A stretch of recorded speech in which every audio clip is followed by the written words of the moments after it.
I'm Annabelle. I direct the communications at Lecter. I've been involved with Lecter for about 5 years, training candidates. The campaign in a box, which is on the Kajabi, which I don't know if you've seen, I'll show you now, is something that I created with a colleague of mine, Kyle. He also occasionally does training with us here. And then before that, I've run election campaigns. I've run myself. I've run local, national, and regional levels. So I'm quite experienced in communications, and that's why I kind of lead on these parts of the training. And just to remember that this space is non-partisan, cross-party. We find that actually it's always a great way for people to find more in common, and to learn from each other's experiences, and that really helps. And hopefully you can build networks, and we have friendships and partnerships across parties that come out of these sort of spaces, which is really nice. Usually quite a safe guess because the London elections are running alongside the Senate and Scottish Parliament elections. Okay, yeah. Actually, there are some elections happening in other parts of England next year, but the bulk of England elections are going to be in 27 with the other council elections in Wales and Scotland. And Okay. then London is all next May. And then again Yes. in 28 when we have the GLA and mayoral elections. Yeah. Um, Okay. well, thank you. It's really nice to have you here. Thank you. And this is a really interactive session. I can talk you through certain areas. We were kind of looking at how you campaign. But if that isn't like, if you need other advice and help and support, we can also speak to that as well. Thank you Um, so much. the door knocking is the most important part of campaigning, really, full stop. And I think if you can be out as much as possible, you know, according to, timings and what you're doing, I think it's 14 times more effective than any other campaigning. In fact, let me share to just show you this is our Kajabi training program, and we call it Campaign in a Box. And the idea is it's an online training program so that you can pop in and out when you've got time. We have already been through and discussed, and I know Shirin, you probably joined us for one of these sessions. We've been through the kind of creating your team, developing your team, your HQ, getting to know your patch. That's really understanding your ward and the area. And then the sort of budgeting and fundraising. And I'm happy to sort of go over those again if people want to have a chat, but we were going to look particularly around structuring your campaign and what that looks like this evening. Does that feel like a helpful sort of starting point for people? Yes. Yeah. Yes. Yeah, definitely. Because you can also, all of you have access to this. It's free, and you can just pop in and use it as you need. Um, so what I just wanted to sort of reiterate, and this talks to it again, is that you just need to get in front of people, and you need to have voter contact, and that is the absolutely key point at this stage in all of your campaigns. It's like mapping out how I'm going to speak to people and what does that look like, and there's sort of like a hierarchy of what is the most important way to communicate. So the doorstep is always the most important. We talk about phone message. It used to be phone canvassing and calling people, but so rarely now do people answer their phones, that it's actually much easier to message them or WhatsApp them if you have their numbers. Now, I suspect, Labour, you may have more phone numbers on your rolls. Green Party, I suspect you might have a few less. Worth checking Yes. with the team Hmm. what you've got there, because there is that, and it's a really useful way of getting in front of people. Um, all of this is premised on the fact that you have already thought about your story. So who you are, why you're campaigning, and what are the main issues you're going to talk about on during your campaign, because that is what is going out across all of your channels, just in slightly different ways. I mean, in an ideal world, you've gonna got your choice of social media channel, possibly your WhatsApp channel as well, and then you've got your leaflets, and it will all be slightly different messaging around the same points. So you will do much more video work on your social channels than you would, say, obviously on your leaflets or in other ways, and potentially on your website. And you might just send emails. But your video messaging, that's really, really important for most social channels now. The algorithms push most of that. So it's a really good point is to go and chat to the team about what data you have.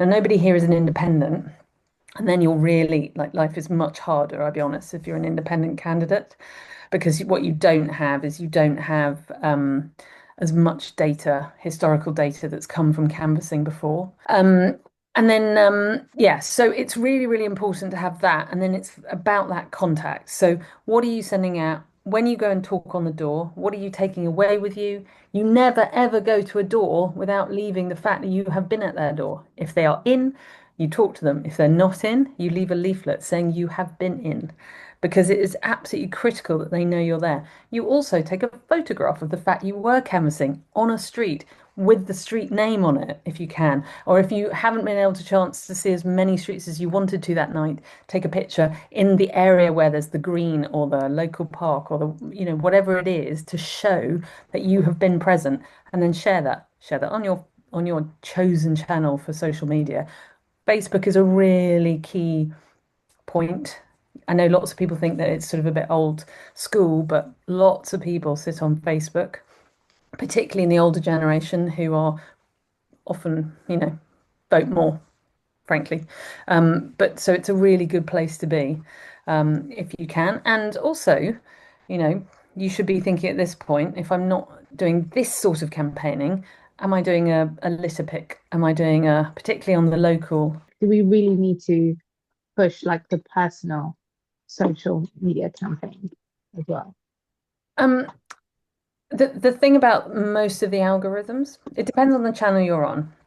But LinkedIn, for example, will the organic systems, if we're not talking about paid, which I don't think we are here, the organic on LinkedIn pushes people, not organizations. So in an ideal world, and we don't do it well enough at Electa, you would have your kind of we have been out and done this, and then the individual campaigners would all say, it was great to be out with the team. I have seen X, Y, and Z. We realized, we heard from, we now know what we're working on, and that would help to amplify it. And most of the algorithms prefer people over and above organizations. So the issue with like it being a kind of a green or a Labour channel is that often the algorithm won't push that so much. It's about playing into that basically. I understand that not everyone's got all the time in the world to do that. So it might be that if there is a team behind you who can help you, it is worth saying to them, okay, you've shared this. Can you write me a couple of lines and I'll tweak it and then I'll just post it, sharing yours, reposting yours to make your life a bit easier and to help amplify the messaging because it helps from a team perspective as well to do that. Agree. And you'll see that organic social media is at the bottom of the list there in the kind of Mm, what is the most important. I mean, this is about sort of getting out to people. If I was doing, if I'm just talking about reach, paid media would be probably number two, borderline number one, because mm, there's nothing quite like paid media for getting in front of people. But if people are going to search for you, mm, which potentially some of them will, they'll go, "Oh, this candidate's standing. I've had something to the door. I've seen something about them. I've seen something there." And they search for you and they find nothing mm, about what you are doing or have done locally. They may be a bit skeptical about the care and passion that you're putting in. So it's a free way of marketing yourself. mm. Okay, understood. Yeah, that's true. We So do I get think people I say think you have that. to sort of view it as sort of that different way. You have to have a visual now for social media. Right, right. There's no doubt about it. It really, unless you're probably on Blue Sky, and don't be on Blue Sky. Really, there's no one unless they're really, really politically active as on Blue Sky. That is a place for, it's a little bit like Twitter, very Right, much for politicos and for journalists. But I would focus on the voters and where they are, and they right. sit more on Facebook, they sit more on Instagram. If you happen to have a young ward with lots of young people, then I'd suggest TikTok's an interesting one, but I wouldn't focus on it. Um, Mm. But yeah, so I would think about Meta, which is the name of the company that owns both Yeah. Facebook and Instagram, as sort of the key platforms. The other thing with Facebook is, of course, you can be in all the residential. You should have done some research on who sits on Facebook and what the groups are and what the community groups are on Facebook, because they will be representative of your community. The other thing, and I know I've mentioned this before, but Nextdoor is an amazing source of information. You cannot do anything political on it, and as soon as you do, they will remove that post. They are very, very hot on it, but it is a fantastic way of understanding the area. If you do not have as much time to get out and about, and you need to understand your ward and what the problems are in the area, it's a really good place to start. It's a very nice way of being able to sort of get a purview of what is going on. And you can always just say, once you've announced your campaign, I am standing just to let you know, and then leave it there. But you don't have to, you can't then do any other political posts. They just won't let you. It's not a thing they'll do. But yeah, so this is all about how you're getting out to people. So the doorstep, and I've done this before where I've been in sort of, workshops, and I mean, I have printed out maps of the areas that I am standing in. So ward maps, constituency maps, regional maps, and you are marking off the leaflets that you have produced and you have delivered into those doors and who you have canvassed, who you have got information from, and you are marking those streets off. In an ideal world, you will have thought about maybe 3 or 4 leaflets, depending on how much resource you've got. They will all have slightly different messaging, but feeding into this overall picture of what you and the party are providing. And I would think that Labour are probably doing that with the Scottish elections. They're thinking about mapping out what they're running on. Affordability is very, very top of mind. Doesn't matter if you're running local or national, affordability is a really key thing. The other things that poll really well on a local level and people are really interested in are recycling, bins, litter collection, transport, buses. These really, really matter to people. Parks, having clean streets, high streets. I almost think I read something at the weekend where they were just talking about how the next election will be run on high streets. And there is a piece of like, how and what are you doing to help the high street? That is always a concern. People just want to feel like the area they live in, they're proud of it. They want it to be as good as it can be. What does that look like under your work and your candidacy? So what I was going to say is, if you haven't been door knocking before, it can feel quite nerve-wracking. Um, okay, so does anyone have any concerns about door knocking? Or are you all sort of comfortable with it? I have spoken to people in the past who've basically been like, it put me off politics. I was never able to do it again. That was it. And you do have to like door knocking. There are a couple of sort of flags, I would say, with door knocking. People can try and waste your time if they're from another party. So if somebody appears to know quite a lot about politics, I would be slightly skeptical unless they're definitely signed up to you and you've got that data in front of you on the kind of previous historic data. But they can try and waste 20 minutes to an hour of your time in order that is all they're doing. So there's sort of, and I think you get used to understanding who those people are. There's sort of a gut reaction to it. No, I am very adamant that you should try and door knock. Here we've said 9 p.m. I actually think if you're going after 8:30, it's a bit late and it's quite dark, and it's not the best thing to do. But this is all about kind of mapping out your area and making sure that you understand it. In the best practice approach here is that you knock on that door, you have that conversation, you hand your leaflet, you've taken data from them, you put that data back into the system, and different parties have different systems. And if you're an independent, you can always use things like Google Docs because you can, and Google Sheets, and you can shove it straight into that, and Google Surveys. You can put all of this information into that. And then you would send a targeted ad with a message that responds to what their concerns are to their postcode. So that street will then receive a targeted Facebook or Instagram ad.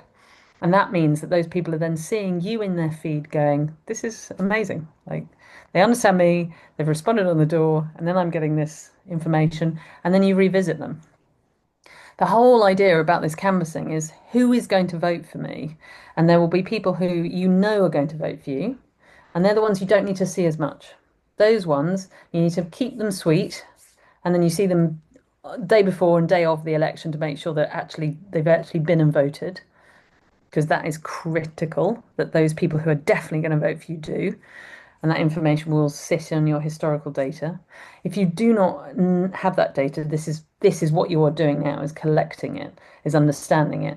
And then if there are people who are sort of, shifting between one or other, and if they like you personally, those are people you want to be going to see more. And then there will be people who are never going to vote for you. And really, don't waste your time. You are not going to convert them. You might enjoy the debate and the argument, but honestly, it is too much time, and that is not a luxury that you have. If you had 4 years, I'd be like, yeah, you can try and convert them if you like, but you don't have that. You have, 5 months, 6 months. And it is just about being as targeted and thoughtful as you possibly can. I always think with door knocking that it is very helpful to have a script, not just for you as the candidate, but for the people that are working and helping you.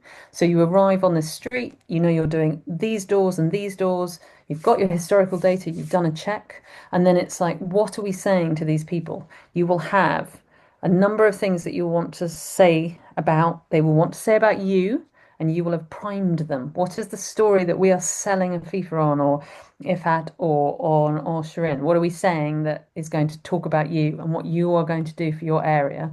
And what are the things then that are more about the party? And the more information that you can give your team, the more confident they will feel and they do a better job. Because they are basically selling you and the organization and the party. And it's like, if you send them out well informed, they will feel more confident to do it. And I also think carrying sweets and mints is quite a nice thing too, to give everyone, to make them feel looked after and loved, but not ones that are too chewy, because you don't want to be chewing stuff on the door. Or chewing gum. I really think that's a no-no. I don't think you should chew gum when you're talking to people. I think it's just one of those things. Um, what was I going to say? Yeah, that is sort of what you're coming away, those 3 points. Knowing that how that voter intends to vote or who they normally support, the voter feels that they're the person that you are the person they could vote for, or the member of your team is saying this person, and then the idea of what they care about. I mean, at the moment, you're still in a great window to do a survey of the local area, and you can do that as you're doorstepping. You can leave them the survey with the link to the website where they're going to fill in the survey, which gives you more information. I mean, it's all really about holding data about these individuals, really in the hope that you can then talk to them more in the future by email, by text message, WhatsApp message.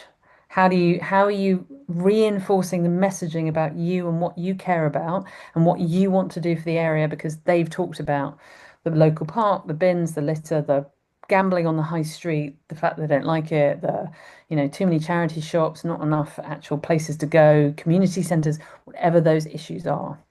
And here we've got a sort of doorstep pack with some materials in. So if people wanted to, you can have a look at those. And they're just helpful, really comprehensive ways of organizing and doing your door knocking and canvassing. Organizing action days. This again is a brilliant way to get out to people. You want to make sure, so in London, there is a big thing of people standing at tube stations, which is all well and good if you live in a residential area. If you do not live in a residential area, standing at a tube station where people are coming through because they work there is not great, because they're not voting in that area. Target the areas that work effectively for voters and residents in your area. So on a Saturday morning, outside the local X, Y, and Z, where lots of people, I don't know, take their kids for, Saturday morning sport because they all live locally. Or where is it that people are going to come? Is there a high street? What does it look like? Think about the places that residents are going to be. because and London is unusual in the fact because of the scale of it, and you just have so many people that trying to target the residents. It is can be harder. I mean, I have done it where I have campaigned on High Street, Kensington, which is an entirely pointless exercise because there aren't that many residents. And what you're doing that for is the photographs that you can then use. And again, same with action days. They should all be photographed. They should all be going on all of your comms. You could even take a photograph of your action day. So maybe it's your litter picking day. Alongside your action day, you've got a little stall. You've got a group of your team. You're picking up litter. There's a stall so that people can come and chat and talk to the people who are not picking up litter. And then they can be handed leaflets. And then you're collecting data. And it's like that is a really effective way to demonstrate we care. We're doing something about it. This is more information about who we are and how you can vote for us. I understand. Yeah. That is the other thing is that you will need to make sure that you map this out. I mean, now is a really good time for mapping out the campaigning, the door knocking, the canvassing, the action days, the leaflets, everything can be done at this period. I mean, for a MSP campaign, you've probably got quite a lot has already started on this, but for local campaigns, people will really start paying attention about 2 weeks before the election happens and maybe a week before, if you're lucky. But on a longer campaign and with quite a lot of news around politics, I think you could end up having, people are going to take notice much more before for the Scottish Parliament elections. So it's harnessing all of that. But so I would be having these kind of action days next March and April. You probably, if you have the time and capacity, you're looking at sort of one every week if you can. If that isn't feasible, and this is all kind of what is available for you and the team to do. And some people just can't make it work with family commitments, and that's also fine. So it's just about planning in. I can be at an action day for an hour on my Saturday because I've got to go and pick up my kids. But for that hour, I'll come and help out. If the team can be there for the 3 hours either side of that, that would be amazing, and we can make it work together. Just be expectation manage, plan it out, map it out. It's all really worthwhile. I do think refreshments, we always talk internally amongst the team about nice nibbles. Got to have nice nibbles. Honestly, it keeps everyone happy. And it keeps it all going well. Do anyone got any questions? Please do ask away. And I think it's also when you're planning these action days, it's what am I handing out to people? What do I need to collect from them? And it's having, are you doing a petition? Is there something in the area that is frustrating people? Let's start a petition. If they're signing a petition, at the bottom you can ask them if they're happy to be contacted again. They could do it. You could do it so that you've got an iPad. They could be going straight into a petition online. Data, you can then email them all about that petition, about what's happening. This all demonstrates your kind of support, help for the area. It's also data collection. It's a really useful way of getting people together. We talk here about telephone canvassing. And the thing I would say about that is this has really shifted to telephone messaging primarily. You can definitely try to call people, but it's very hard now if they do not know your number. I suspect most people won't pick up. But phone messaging is actually can be really useful. So you can send messages. We've got an action day. We're going to be on the high street. Come and join us. You can send the petition. We're running a petition about X, Y, and Z. Come